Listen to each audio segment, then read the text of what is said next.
Every week for more than 31 years, America's most widely watched and trusted source of economic and financial advice. Wall Street Week with Louis Rukeyser is made possible by Deloitte & Touche. It's an automated, wired, digitized push zero for more options world. Who can help business make sense of it all? For professional services, the answer is the people of Deloitte & Touche. By A.G. Edwards. Committed professionals providing a full range of financial services and investment advice. A.G. Edwards. Trusted advice, exceptional service. By Oppenheimer Funds. Skill, experience, strength. The strategy Oppenheimer Funds uses to achieve long-term performance. Oppenheimer Funds, the right way to invest. And by Occidental Petroleum. From exploring for new oil and natural gas resources to striving to protect the environment, Occidental Petroleum is bringing a new energy to energy solutions. Produced Friday, March 22nd. Our panelists are Frank Appiello, Michael Holland, and Barbara Marson. Tonight's special guest is Richard Bernstein, Chief U.S. Strategist, Merrill Lynch. Good evening, I'm Louis Rukeyser. This is Wall Street Week. Welcome back. Well, a funny thing happened to me on the way to the studio this week. I got ambushed. By the time I completed the journey of hundreds of miles from my home that I've been making for 32 years to bring you this program, I half expected to find the door bolted, the furniture padlocked, and my swiveling armchair up for auction. There was a report late this week that, judging from the truly extraordinary reaction we've been getting, seems to have stunned millions of Americans, including yours truly. The idea that some folks apparently think they can do Wall Street Week without Louis Rukeyser. Well, more power to them. But here's the important part.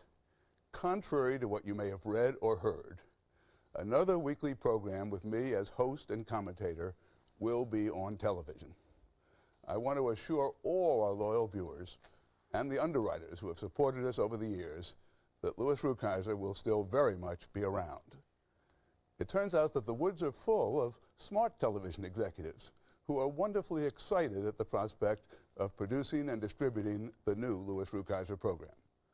The name may change a little bit. That's what we have lawyers for. And we will not be coming to you from the studio that has been my television home for 32 years. But never fear, we will be offering the program to public television. And if that sounds good to you, please be sure to stay with us for the whole program tonight, because I'll be making a very important announcement at the close about what you can do to make sure you'll be able to continue to see me.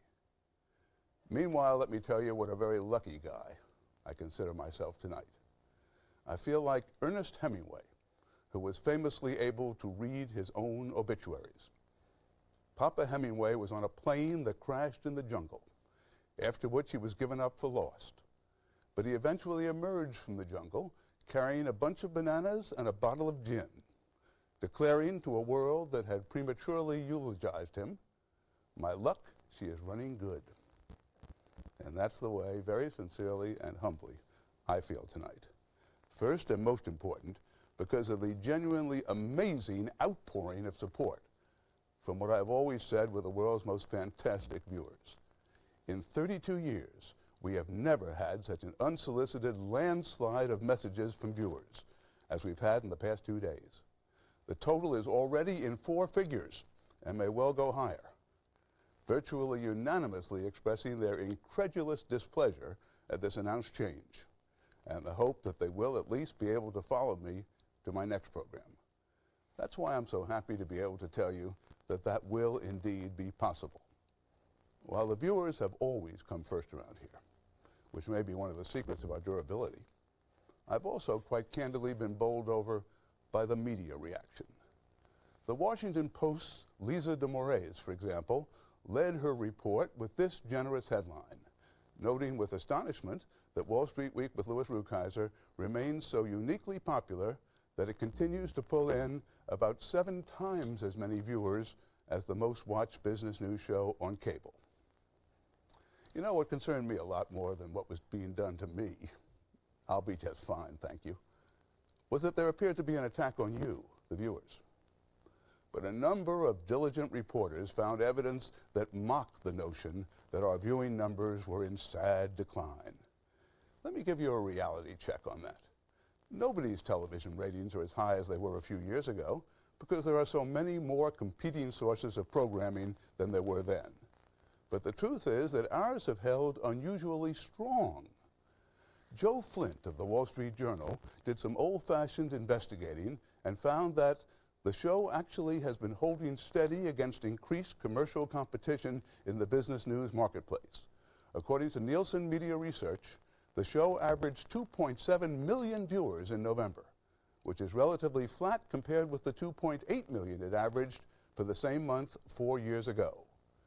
Considering the growth of business reporting on the internet, as well as cable business channels, CNBC and CNN-FN, units of General Electric and AOL respectively, it is pretty impressive that Mr. Rukeyser, with his low-key approach to financial reporting, has managed to hold on to his audience. Thank you, Joe. I would add only that those numbers demonstrate that we have been adding loads of younger viewers each year and have accomplished this despite the biggest bear market in most investors' memory. So you and the audience have done your part and more. The Wall Street Journal writer also noted that the program has continued to be a major cash cow for public television, reporting that it brings in about $6 million a year in national underwriting and costs less than $2 million to produce. And that doesn't include massive local underwriting, which may explain why I've been hearing yesterday and today from so many PBS station executives who are anxious for yours truly to continue. So don't worry, folks. I've always said that I wouldn't retire until I was old enough to be an anchor on 60 Minutes. And I've got a long way still to go. So thanks to you all. At the end of the program, I'll be giving some specific suggestions on how you can help.